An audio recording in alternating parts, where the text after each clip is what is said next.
This video is going to focus solely on the footage from that's coming from Spain, from the island of Ceuta. And that essentially brings me into a very crucial concept in Islam, which called Dar el-Islam and Dar el-Harb, which essentially means land of Islam or land of war. So why is it important, especially when it comes to the context of Spain? Spain used to be invaded or occupied by Islam during the Andalusian period. This obviously ended during the Crusades and the Spanish Inquisition, where most of the Muslim and also Jewish populations were exiled from Spain to Morocco. Now, if we go back into the story of Muhammad, which is obviously the prophet or the person that Muslims believe to be a prophet, you will know from the story that Muhammad had to leave Mecca, where he tried to convert people into Islam, but he couldn't. The pagan Meccans and his own tribe exiled him from Mecca, and thus he had to go to Medina, where he slowly preached his religion, obviously gathered a massive military, and when he returned to Mecca, he returned there for the purpose of invasion.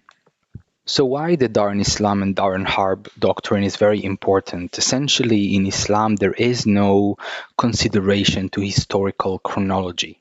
The fact that Spain had existed for hundreds of years or even 1,000 years before Islam invaded it does not change the fact to Muslims that Spain was once a Muslim land, and therefore after the decolonization, Spain has become Dar el-Harb, which means land of war.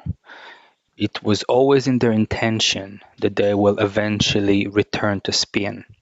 And this is recorded a lot in Islamic literature, especially in the literature of the Muslim Brotherhood and Hassan al-Banna, Sayyid Qutb, and Yusuf al-Qaradawi.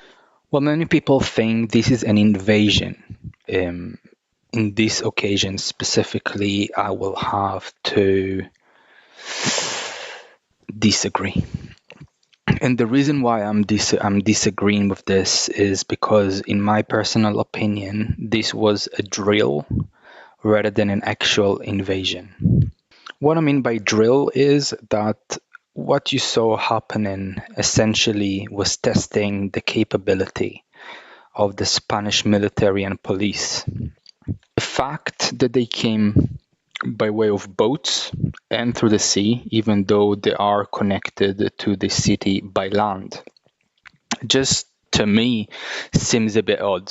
So just like with the story of Muhammad returning to Mecca with his massive army and other stories from the Quran of usage of deception and testing your enemy until you eventually overpower them, it's just been demonstrated in these videos quite well. And what I mean by drill is that this is a first attempt of Muslims to take over European territory just in broad daylight. To them, Spanish territory is Dar el-Harb again, and the reason is because it had been a Muslim territory in the past. So my personal concern is that what we saw yesterday is just the beginning for Spain. If you consider another story from the Quran, for example, the story of Hudaybiyah, in which Muhammad made a fake truce with the people of Hudaybiyah, and whenever he had the ability and enough power to go and take over Hudaybiyah, he did and done it.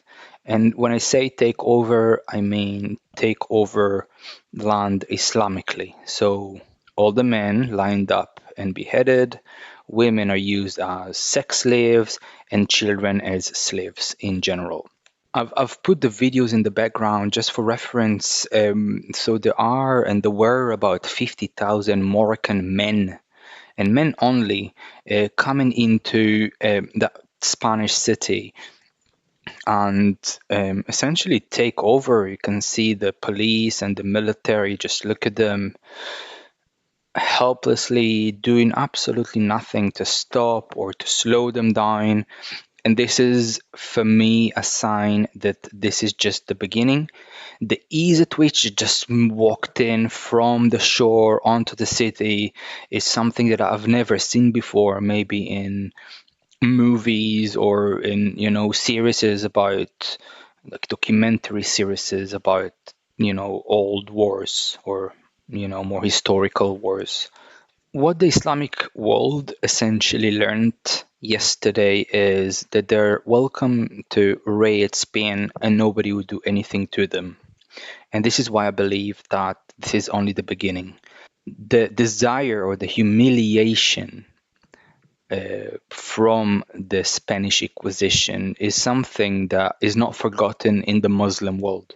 The humiliation that the Muslim world endured as a result of the Spanish Inquisition is something that's very difficult for me to explain. Maybe you can see something similar in the Middle East today, where you have non-Muslims that control land that had been in the past invaded and colonized by Muslims. Hassan al-Banna, the creator of the Muslim Brotherhood, himself said that Andalusia, Sicily, the Balkans, the Italian coast, as well as the islands of the Mediterranean are all of the Muslim Mediterranean colonies. And this is very important. The reason why it's important is, first of all, because he wrote that in a letter that he wrote to the Muslim youth. So generally addressed the Muslim youth and told them that all these areas in Europe and the Mediterranean belong to Muslims. I'll try to conclude this just because I sort of have to wrap up, but in my opinion, this is the beginning. I will not be surprised if by the end of 2026 you'll see very similar videos coming from the shore of Spanish territory on mainland Europe. And I'm not quite sure as to whether the Spanish authorities, the military, and the police are prepared for it. And I'm also quite concerned for the remainder of Europe, as I'm quite in doubt that any of the Mediterranean European countries is prepared for what's coming.